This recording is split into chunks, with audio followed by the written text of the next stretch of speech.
So the game I'm playing today is called New Year's 7016. This game is a, buzzword alert, walking simulator, in which you are a person of unknown description who is exploring the interior of a gigantic spaceship that is also a restaurant? And that's about the best way I can describe this game, because you're not really doing anything else in it. It is a walking simulator after all. It is, however, a game that I do remember hearing about quite some time ago. I think at least a few years ago by now, because there was a YouTuber who I used to watch quite some time ago, and I remember that they played this game at one point. That was a pretty long time ago, however, and before you ask, is this a game that I've been meaning to play for the past few years now? It's actually not, because I completely forgot this game existed a long time ago. I've mentioned in the past that I am not too big into walking simulators. It's not necessarily because I have any gripes with the genre, it's just that most of them don't really intrigue me, because for me in particular, they have to have a very specific theme. Okay, like if a walking simulator doesn't have a very interesting theme, or at least something that I don't find interesting, then I'm probably not going to check it out. This particular game, on the other hand, did catch my attention, mostly due to the fact that it is space-themed, and I have also mentioned in previous videos that I love space. My affinity for space and astronomy and all that kind of stuff goes way back in time. At the same time though, the fact that this game takes place in a restaurant setting also serves to remind me of just how socially awkward I really am. Because for those of you who didn't already know, I am a massive introvert. I do not enjoy being out in public most of the time, and especially when I'm taking part in large gatherings, like being inside of a restaurant where there's other people, you know, just kind of chatting, and there's all sorts of, like, background noise going on, which also doesn't help with my social anxiety, or just my anxiety in general. I felt that playing this game would also give me a good opportunity to,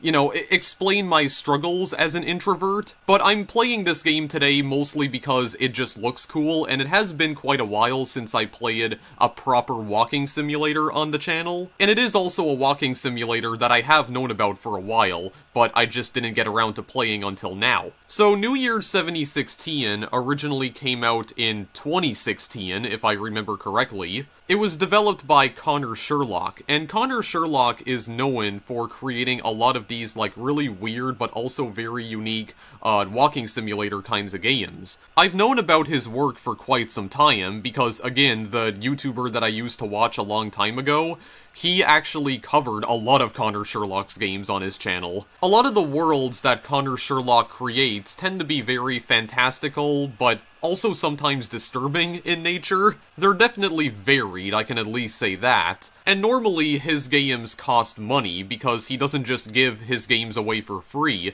He has a Patreon called Walking Simulator A Month Club, and it's basically a Patreon campaign that he set up, where if you subscribe to the Patreon campaign, or if you pay a monthly fee to the campaign, you will receive a brand new walking simulator every single month. However, because of current world events that I unfortunately cannot mention by name, otherwise I risk getting demonetized, he decided to release a bundle of his games for free through itch.io for a limited period of time, until March 30th to be exact. New Year's 7016 is part of the Walking Simulator A Month Club Volume 1 bundle, and this bundle normally costs $5 as well, but it's currently free to keep on itch.io for the next 2 weeks, and the funny thing is that Connor Sherlock also calls it the self-isolation sale. So yeah, in case you're inside self-quarantining and you got nothing better to do if you're just absolutely bored out of your mind, well, now you can give Connor Sherlock's games a try for free. Volumes 2 and 3 are not free though, because he did also release 2 other bundles, but he did not make those free though. He only made the first bundle free, and New Year's 7016 is part of that bundle, so this game is currently free to keep on itch.io. Unfortunately, it was not released as a separate download. I think the only way you can get your hands on this game is if you download the bundle, which is a little bit unfortunate in case you're only interested in this game in particular, but still, you're getting like 20 games for free, and you get to keep them permanently permanently as well if you download them within the next 2 weeks, so I would say that's a pretty good deal. Anyway, I don't really have anything else to preface this video with, so I guess with that said, we're just gonna get started here. Another reason why I wanted to play this game as well is because I've been putting out so many freaking long videos as of late, and I just wanted to try and do something a little shorter for a change. I will already tell you guys that there is not much to see in New Year 7016, so, yeah, don't expect too much from this game. This will be a relatively short experience. But, again, that is exactly why I chose this game, because holy crap, man, I'm kinda going a little bit overboard with the extremely long videos that I've been putting out recently. So now we have some nice music that's kicking in right now, so all of Connor Sherlock's games do have soundtracks that I think he composed himself, if I'm not mistaken. So the controls in this game are very simple. You just use the WAS and D keys to move around. The arrow keys do not work, though. Unfortunately, left click also does nothing as far as I'm aware. There is not that much interactivity you have in this game. There is one thing you can do here though, and that is you can zoom in very slightly by right clicking. This will allow you to get a better view of objects in the distance, which, I mean, can be useful in some circumstances, but, you know, I guess if you want to get a better look at these stars over here, or even that star over there that we apparently just walked straight out of, you can press the shift key to sprint as well. Sprinting does in fact work in this game, although you don't sprint at a very fast pace though. I have to be careful here because unfortunately I can fall down if I'm not careful. There's no invisible walls preventing me from falling. But if you look down below the spaceship, you'll notice that there's a giant magenta star below it, and we can fall directly onto that star, and there is something that happens if we do fall onto it. I'm not going to explain what exactly that is right now, and not only that, but if I were to show that off right now, I would have no choice but to reset the game, because unfortunately, the thing that happens when you fall into the giant star below also softlocks the game, because there is no way to reset your character in this game if you die, so it's probably not a good idea to show that off right now. But yeah, here we are inside the restaurant, there we go. Very nice and illuminated, although I'm not sure why some of the lights are flickering though. Indeed. Fine dining in the 71st century.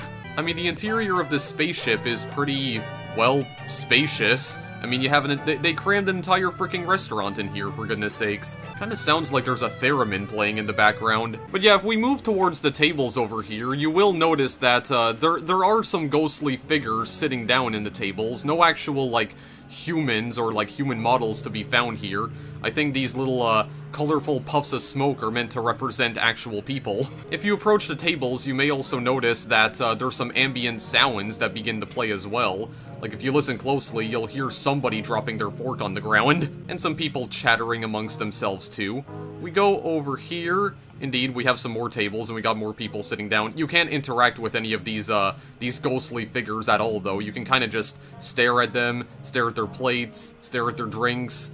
Yeah, just kind of awkwardly stare at them, like a straight old weirdo. Also, yeah, the reflections on these giant window panes as well, also distorting the stars, but that's pretty cool though, because, you know, as the spaceship cruises along here in outer space, you get a nice view of the stars, the star systems that you'll encounter along the way. Yeah, so one thing of interest right here is that I believe this person right here is probably meant to be like either the waiter or the waitress. Okay, wait, I did not realize that there was a ledge right here. Oh yeah, by the way, you can also press spacebar to jump, although this does not have too much of a purpose. Although this is one of those games where, yeah, the height of your jump depends on how long you hold down the spacebar for. I mean, it's completely useless in a walking simulator, aside from, you know, jumping up on these ledges, but other than that, yeah, not particularly useful. If we go over here next to this spiraling staircase, we also get another nice view of the giant,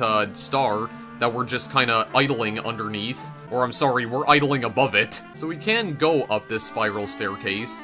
I haven't explored the entirety of this place just yet, or the entirety of this ship, because as a matter of fact, I've actually never been up to the top floor yet, so this is completely new to me. I did play this game a little bit off screen for the record, but yeah, I haven't explored the entire place yet though. A lot of Connor Sherlock's games also tend to vary in size. apparently some of the games in this particular bundle vary wildly in size. Some of them are as small as 5 square kilometers, and others are as massive as 900 square kilometers. That's according to Connor Sherlock himself. But I think New Year's 7016 is one of the smaller games that he has worked on. I think it falls closer into the 5 square kilometer category. I didn't want to choose a massive game for this video due to the fact that I'm trying to make a relatively short video here. This is nice. You got a little fire going on right over here. That is blue, because why not? Burning with the hot bluish intensity of a Class B star or Class O. Although for some reason, when you try viewing it from a specific angle, it just kind of disappears from existence. Not quite sure what that's all about. I think these little shapes are meant to represent the smoke rising from the fire, if I had to guess. I don't think the fire hurts you, though. Oh yeah, you can just kind of like... Oh yeah, you can stand right inside it. You can burn yourself alive. That doesn't hurt you. Yeah, you can't take damage in this game. You can't take damage in any of Connor Sherlock's games, I don't think. I do know that Connor Sherlock has one walking simulator where you're carrying around a torch that you can swing around, I assume for the purpose of trying to kill enemies, but the only thing is that the game he made, which contains the torch that you can swing around, doesn't actually contain enemies. So a little bit of a useless feature, but as you can see, there's not many people up here on the top floor, actually. I mean, there's these 3 people who I assume are just kind of conversing amongst one another. But see, this is kind of nice, you know, there's not as many people up here than in the bottom floor, so I mean, this would be, you know, this would probably be a much better place to eat for, like, for a very introverted person like myself. I'm not even sure what's going on right here. I'm not sure what exactly the pink flame on top of this table is meant to represent. Maybe someone came here with their baby? Well, I don't know, that doesn't really make a lot of sense, because, I mean, I don't think most restaurants allow you to bring toddlers inside of them, do they? Don't, like, most professional restaurants have a rule against that? I think? I'm not really sure. Doesn't look like there's too much left to see up here, so we can kind of just fall down. There we go. We're totally safe and sound, because again, there is no fall damage. There is no way to die in this game, aside from falling into the giant star below us, but I'll show that off later. So I believe this area is probably meant to be the kitchen, where people are working. You got purple smoke here who's gonna take your order, and you got green smoke person in the background who's probably cooking the food. Yeah, this is one of those games where you really have to use your imagination to fully understand what's happening here. If there's one thing I've learned from playing Connor Sherlock's games in my own time, is that context is very important. Like, you really need to use your imagination to understand what's happening, because a lot of the themes that he puts in his games tend to be metaphorical in nature. Kind of like this. So you have to just imagine that these little colored puffs of smoke are real people, for instance, okay? Just try to visualize it in your head. You can also walk through them, by the way, they're not even solid. I mean, they're little puffs of smoke, so I mean, that's kind of to be expected. I'm not surprised. I have no idea what's going on with this couple over here. These guys are kind of just, like, fuming over here. Yeah, they're a lot more animated than some of the other, puffs of smoke in this restaurant. I'm not sure if that means they're, like, if they're arguing or something, or if they're just, like, madly in love with one another. I'm not really sure what's happening here, but they're just having a romantic evening out here in outer space. So we're just gonna leave them alone, okay? We're gonna let them do their thing while the lights just flicker on and off randomly. I'm really not sure what that's all about. But there is these other rooms all the way over here. Yeah, this is kind of where the spaceship starts turning into a little bit of a maze, because you have, lots of corridors down here. And you do have, one person who's, I'm not even sure what this is. I'm gonna assume that this is probably some kind of board meeting, if I had to guess. Yeah, but the people here are not really doing much of anything. They're just kind of standing around, because none of these little puffs of smoke ever move around, or you never see them moving around. I mean, you can zoom in on them to get a better look at them. So we're just gonna move on from that for now. We can go down this corridor right over here. I'm not really sure what this is, but I mean, there's a little office desk with a little blue puff of smoke, so I guess there's someone working in here. I don't know if he's maybe the CEO of this restaurant or this company. Not entirely sure. I know what this is right here. This is the bathroom area. So you have a nice little window that looks out into space, looks out into the cosmos. I imagine that these are sinks, even though they have no faucets on them, and they kind of just look like mouthpieces. Not entirely sure what this contraption is at all. And then you also have the stalls, which don't even have doors on them. And also, while they may have walls inside of them, The walls are actually windows. Transparent windows, and you can actually see the other people in the other stalls. No semblance of privacy whatsoever here. What a crappily designed bathroom this is. I'm gonna assume that these triangles are probably like the buttons that you have to press in order to flush the toilet. And by the way, you can find someone sitting on the toilet here in the bathroom. Yeah, they're right here. I mean, you could just have people walking by and they see you doing your business out in the open like this. I mean, if you look to your left or your right, you can also see other people doing their business in the other stalls. Yeah, there's no interactivity with any of these toilets as far as I know.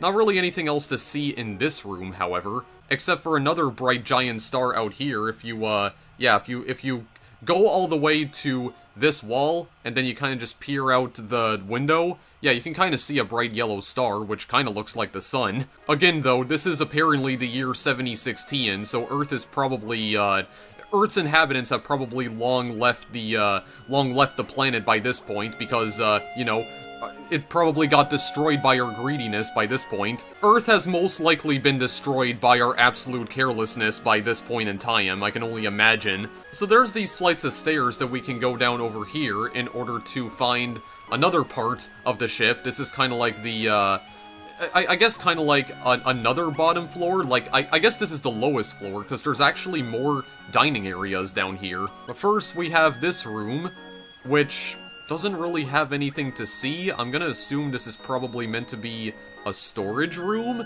but yeah, there's nobody hiding in here, as far as I know.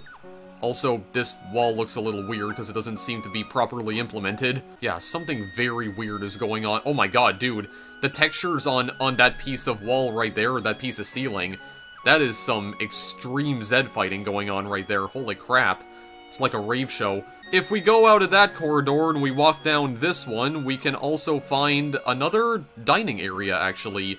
There's no one here, though. And you look over here, and you'll notice that one of the chairs here has been toppled over.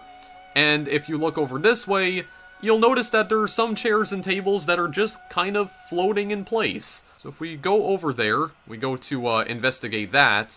Yeah, one thing you'll notice is that there's a hole in the ceiling that's just kind of leading out into space. I'm not sure if this is meant to indicate that all of this furniture is being sucked through the hole. You know, if there's a vacuum that's been created in this specific area and all the furniture is being sucked out through it, just getting thrown into space, never to be seen again. It's not possible to climb all of this furniture, though, because I don't think it lets you, I don't think it lets you jump on it. Yeah, jumping is a little bit glitchy on these pieces of geometry. Also, this place is not really too much of a dining area, because, I mean, there's a table right over here, but it seems to be the only table in this entire area, because you'll notice over here that there's only chairs. I'm not really sure what the significance of this area is, though. I guess it's one of those open to interpretation kinds of things, but if we go down this hallway, we can find another corridor that I might have already been down, actually. Actually, no, we haven't been down this one yet. There's a desk, and nothing else, actually, because, again, there's nobody hiding behind here. I don't think, anyway. No, there isn't. However, if we keep on walking down, we come to a dead end, because there's no way to get past whatever the heck that is right there. But there is another dining area that has actual people in it, and I believe this guy's probably just like the bouncer or something. Yeah, but we can just walk in here. Yeah, so there's this really weird piece of geometry that's just kind of sticking out like a sore thumb. There is something over here, like almost some sort of star or some sort of object that appears to be encased inside glass. Not entirely sure what that could be exactly. Maybe it's just some sort of light. Probably not anything too suspicious. Yeah, so it looks like these guys down here are playing poker or something, if I had to guess. I don't know, they seem to have cards of some sort on the table right here, which I assume is meant to be dollar bills, probably. I don't know, there could potentially be criminal activity going on right now, but either way, we can kind of go behind this. Actually, can we go behind this counter? Yeah, we can. There's not really anything to see behind this counter, however. I assume this is probably some sort of oven, but yeah, no one's tending to this place right now. So, not entirely sure what's going on down here, but I'm just gonna leave these gentlemen alone. And then we have this other corridor down over here, which, again, I don't think has anything hiding behind it. Does it? Well, I mean, nothing hiding behind there, but hang on a second. There's another wall right here that we can go behind. And we have literally nothing, just a giant glowing white block A giant glowing rectangle. Yeah, I will say that the way that the geometry is set up here in this game, it's definitely a little, quirky, to say the least. I don't know, there's some questionable design choices in this spaceship, for absolute sure. I don't fully understand it. Don't understand some of the decisions that went into, designing this spaceship, but I mean, we can jump up here, and I don't think there's anything to see down over here, unless... Is this a hidden location? Well, I mean, we can go behind it, but no, it doesn't look like there's anything hidden. I don't think there's any real secrets to find in this particular game, though. Even though it looks like an area like this could very well hold some sort of secret, but... yeah, it doesn't. It's just, you know... I guess if you want to play hide-and-seek or something, I don't really know. Seems to be its only real use. Now, one thing that we could try, though, is that we can try and jump on top of this. Hang on a second. I want to see if we can actually do this here without getting stuck. Oh god. Wait, I got on top of the table. Can I jump on top of this? No, it doesn't seem like I can. I thought for sure that maybe this would give me enough height to jump on it, but I guess not. I was kind of thinking that maybe you'd be able to ride those platforms up, or you could like jump on top of them and then just run along them to get to a different point in the map. Well, actually, hang on a second. I don't think that even leads to anywhere. Well, can I... Oh, wait, hang on. I can actually walk along the window pane. Yeah, because who cares about physics? This actually... Okay, so this does actually lead back to, like, the middle floor of the ship. Oh, we can still walk up higher. Yeah, this just leads to the ceiling. That's the only place it leads to. Oh yeah, it leads back up to the top floor. Yeah, that leads directly into the ceiling, so that doesn't even go anywhere. And as far as I know, guys, I think that's everything there is to see in this spaceship. I think I've covered just about everything that there is to see here, actually. So, again, this is supposed to be one of Connor Sherlock's smaller games, and wait, does this lead up to another area, I wonder? Okay, no, I already been up here. What am I doing? Okay, let's just jump onto... excuse me, jump onto this bridge if I can. There we go. And, you know what? I think we're actually just gonna leave now. Yeah, I also forgot to mention that there is this person over here who's just kind of standing out here in the open. I guess kind of just watching this star over here that we're making our way towards, or looking at the star below. I'm not entirely sure what he's doing. He's just kind of staring off into the giant blue sun. Hang on, I want to get a nice, like, little camera angle going right here, just so, you know, we have a potential thumbnail. Very nice indeed. Yeah, we can also zoom in on the sun as well. And you'll notice that when we're in this view, the camera's not 100% stable, because it kind of wobbles a little bit. Which I guess makes it more realistic, because, you know, you wouldn't be standing completely still if you were trying to look off at something in the distance in real life, so I guess that makes sense. Yeah, I'm not entirely sure what happens if we try to run back into the white star that we apparently just walked out of. We were birthed by this star. So I think I'm gonna try and walk towards it. I mean, I did mention that I wanted to show this thing off, the thing that happens when you fall into the giant magenta star below. I'll show that off in just a minute, but I want to see what happens if I try to walk back into this giant white star right here, this giant white dwarf. Actually, wait. Can I even do that? Because it doesn't seem like the platform is long enough to actually get me over there. Okay, well, leap of faith, if I can... Oh, wait, no, I think I did collide with it. It didn't do anything. Okay, well, goodbye then. Goodbye, world. I have no idea what those pipes are. That is a very weirdly designed ship. Yep. Now we're just going to fall into the giant magenta star. There we go. Just escape from the, escape from my social anxiety here. There we go. Just go back home. Or I don't know. This is more like committing suicide than actually going back home, but there. Just leave the spaceship. I'm gonna go on an adventure. Yep, we're just gonna fall into the giant magenta star, and we're just gonna burn ourselves alive, basically. Yep, and you can still see the spaceship all the way up there. You can even, like, zoom in on it.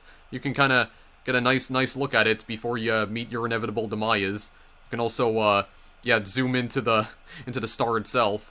But there is a little thing that does happen when you fall into the star, and I will show you it right about now, because we're about to collide with it. Unfortunately, we can't just stand on the star, because it doesn't allow us to do that. So, when we fall into the star... we literally die. Yeah, I'm not joking, guys. Like, we're literally dead. It just shows this screen when you fall into the star, and there's nothing else you can do. That's just it. You're done. You can't walk around. You can't even zoom in at all.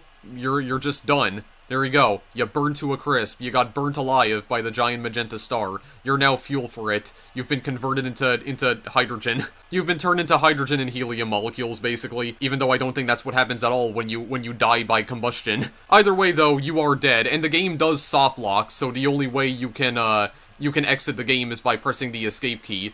Unfortunately, it doesn't allow you to reset or anything, so that's it. You're just dead. Yeah, not the most cheerful way to end off the video, but I mean, there's literally nothing else to do in the game, guys. I think I gave you an entire tour of the spaceship. I think that's all there is to see. I'm pretty sure. I don't think I missed anything.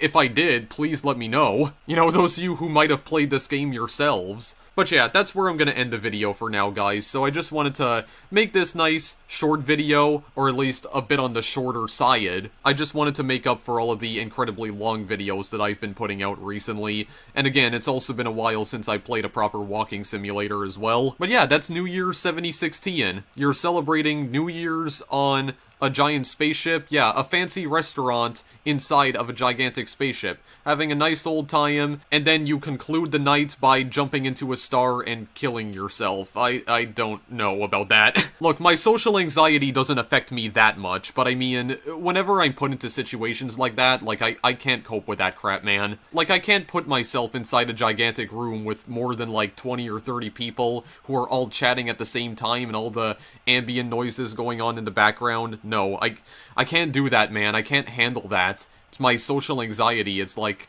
ugh. And it's even worse for a person like me because, as I've mentioned previously in past videos, I am autistic. So, couple the fact that I'm a massive introvert with the fact that I don't really have the best social skills, and that's just a recipe for disaster. You know, whenever I find myself in gigantic rooms with a large crowd of people, it's like, yeah, I would rather just leave and go home. See, but I'm trying to get better at that stuff, though, because I don't just want to spend the rest of my life cooped up inside my house, even though I am gonna be forced to do that for the next few weeks or so due to the you-know-what. But I've been trying to get better at that, man, because I really want to try and improve in that particular area. I want to try and develop the social skills that I need in order to be able to, you know, put myself in situations like that and not become so anxious to the point where I feel like I have to leave. Otherwise, I'll end up losing my mind, you know what I mean? I just want to try and be better. See, because this kind of stuff is very difficult for an autistic person like myself to handle, and also couple that with the fact that I'm also a massive introvert, it just amplifies the problem tenfold. And that's also the weird thing too, because I have no problem experiencing situations like that